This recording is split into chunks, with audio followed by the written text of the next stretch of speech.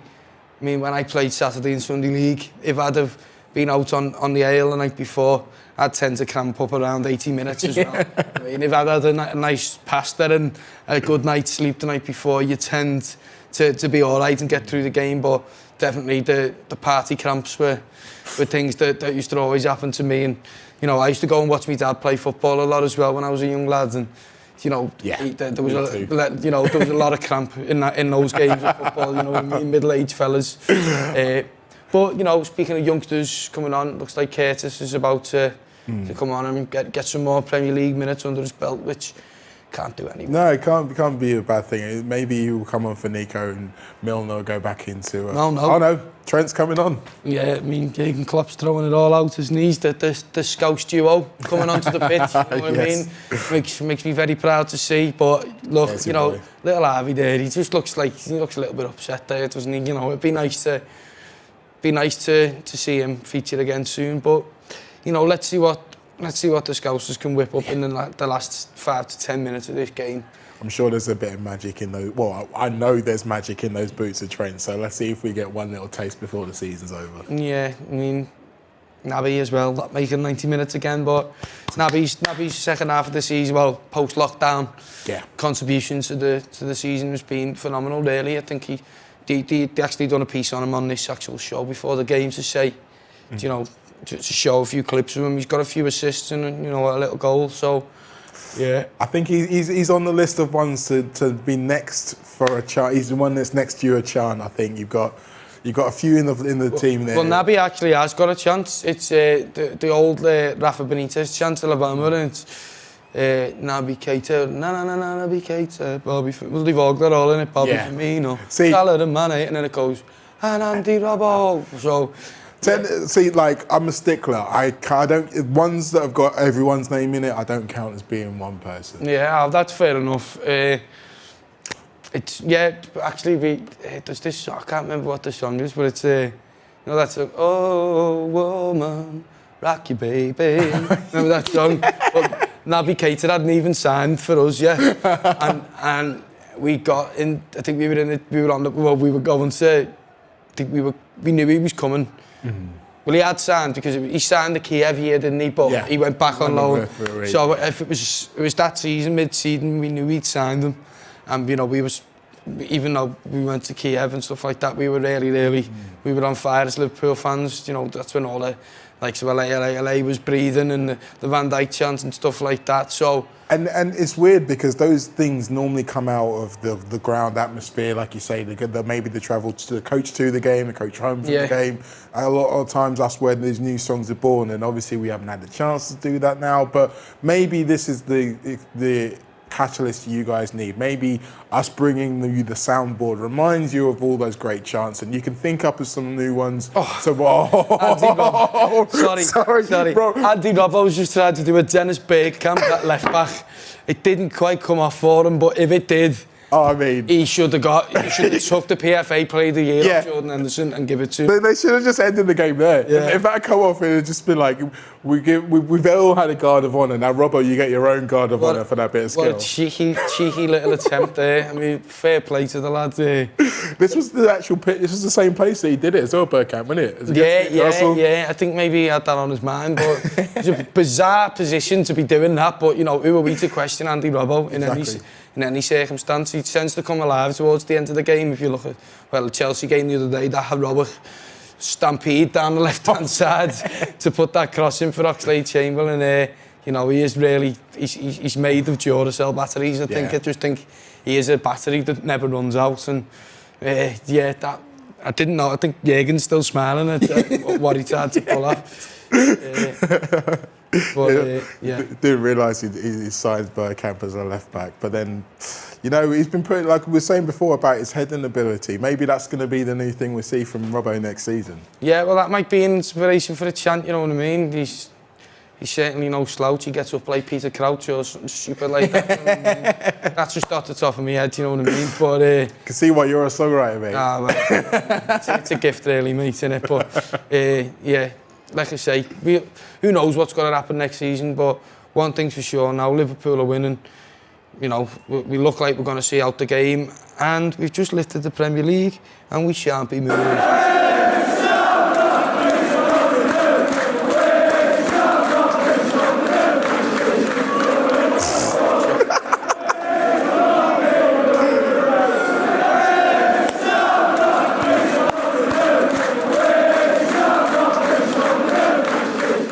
Virgil van Dijk there up to spare the blushes.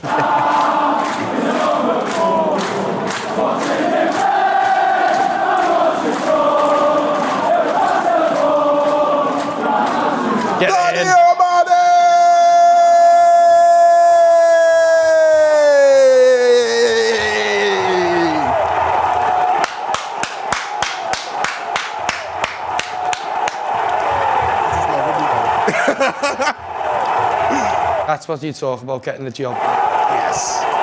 Oof.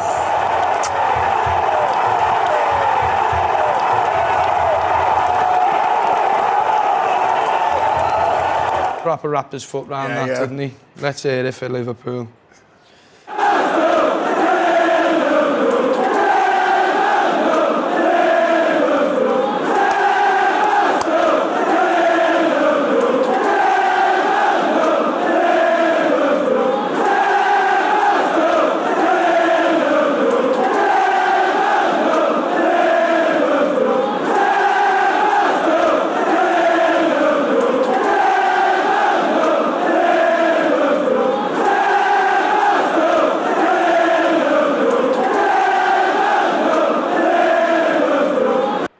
I think it's just a case of Mo getting on the score sheet. And well, that was a Firmino to Mane, so we've had a little bit of magic from the three of them. Maybe Mo's got a little bit more left in him. We'll have to wait and see. Hopefully, let's see what happens. Bobby's looked really sharp, hasn't he? Yeah.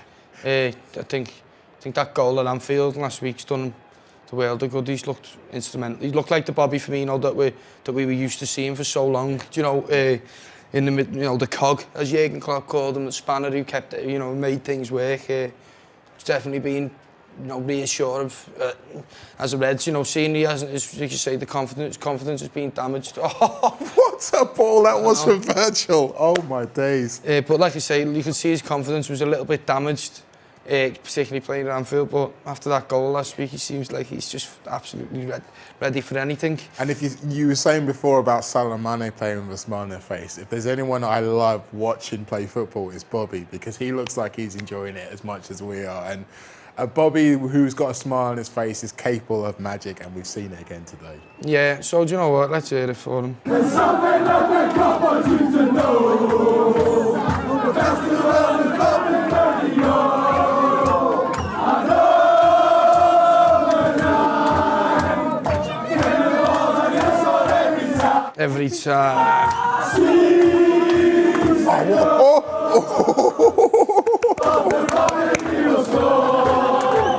There's something that the couple choose to know. The festival is coming 30 years. I know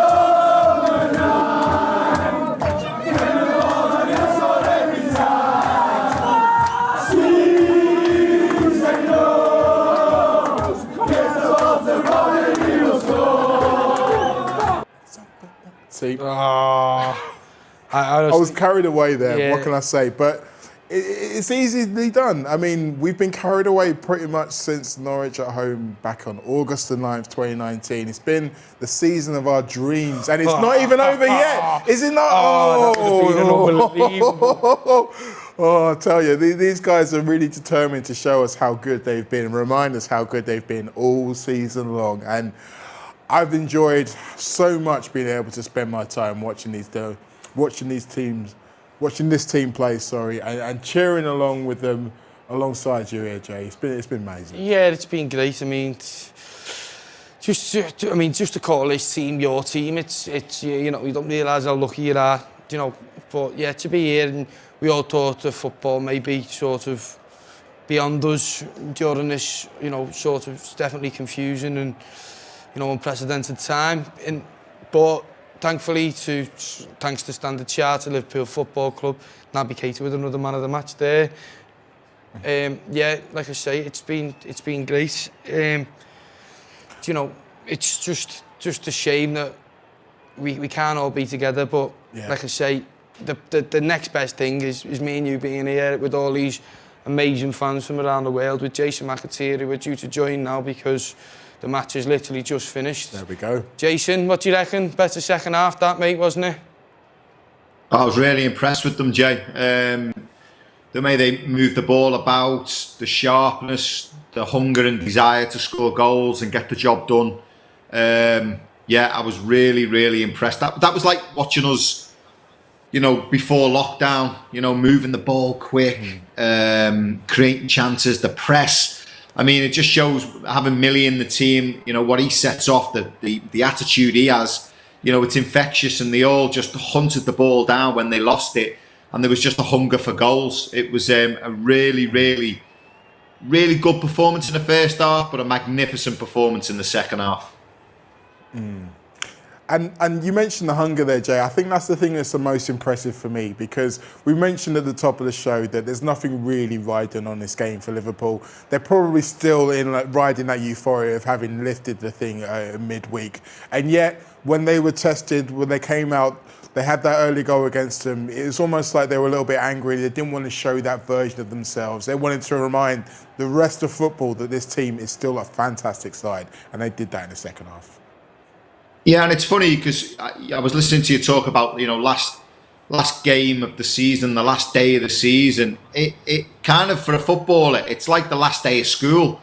It's like you're going to go away like for 6 weeks now and not see your mates. So it's kind of your last game of footy together. So you kind of do put a show on. The sun's shining. It was a nice day. It was, yeah, there was no crowd there and atmosphere, obviously, but that's how they played today. They played like real champions. It could have been easy to switch off. You know, the excuses were already there that they wanted them.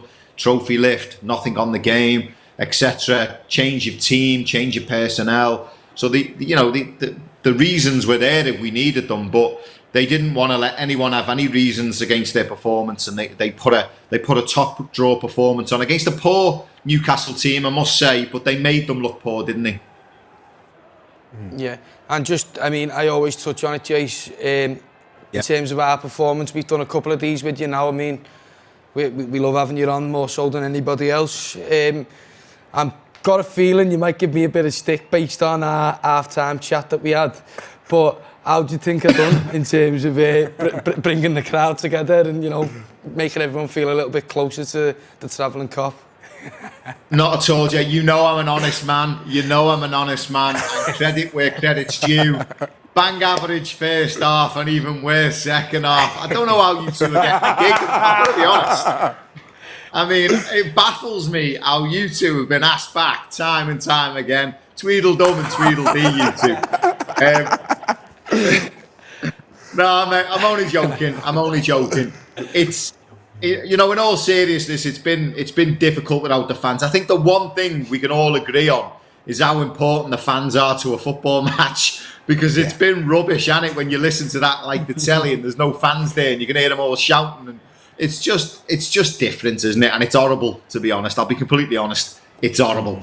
So what you guys have done, it was a great idea, but you've got to know what you're doing, and you guys have set it up brilliantly. Mo, you've done a top job there. Jamie, just trying to create that atmosphere, mate. It's difficult. I've done it myself, didn't I? I come in one day and I tried to do it myself. It's difficult to preempt it, but when you're listening to it and you know what you're doing, as you two do, you add something, mate. And it was a thoroughly enjoyable watch with your commentary and comments. So well done to the 2 years. It's been a tough ask, but you've done well. 9 out of 10. Wow, look at that. We couldn't ask for any better than 9 out of 10. But Jason, just want to say thank you very much for coming on. Always a pleasure and a privilege. Definitely for me. I'm sure Mo will say the same. 100%. You are definitely my favourite. I just don't speak to any of the others. And yeah, just want to say to all the fans who've been getting in touch over the past few weeks, you know, messaging me, Mo, telling us your songs that you like, you know, really making us feel close to you, making us feel all part of this magnificent thing that is Liverpool Football Club. Just want to say, yeah, thanks very much for your support. It's been amazing to be able to bring the soundboard to you, you know, make you feel part of the travelling cop or the cop in itself, depends on where we're playing. And yeah, thank you to Standard Chartered for making it all happen. It's a pleasure. While I can't be in the football stadium, to be here, sharing the experience with all of you. So thank you very much. I wholeheartedly second that, Jay, honestly. And I just want to say as well to you, it's been a blast, mate. Honestly, I think that this is going to be the start of a beautiful partnership. We're going to be... Toshak and Keegan. Well, I was going to say Barnes and Beardsley, but yeah, I mean, I'll take Toshak and Keegan as well, you know, either of those. But we wouldn't, you were right, we wouldn't be able to do this if it weren't for Standard Chartered and for all of you out there. So I want to say a big thank you to you guys for doing that as well. Big thank you to the Standard Chartered to make it happen. Jason, as I say, we've enjoyed this time together. I'm sure when we're back, you will be back as well. So big thank you to you for joining us for this show. Hopefully we'll see you again next season. And hopefully we'll see all of you again very, very soon.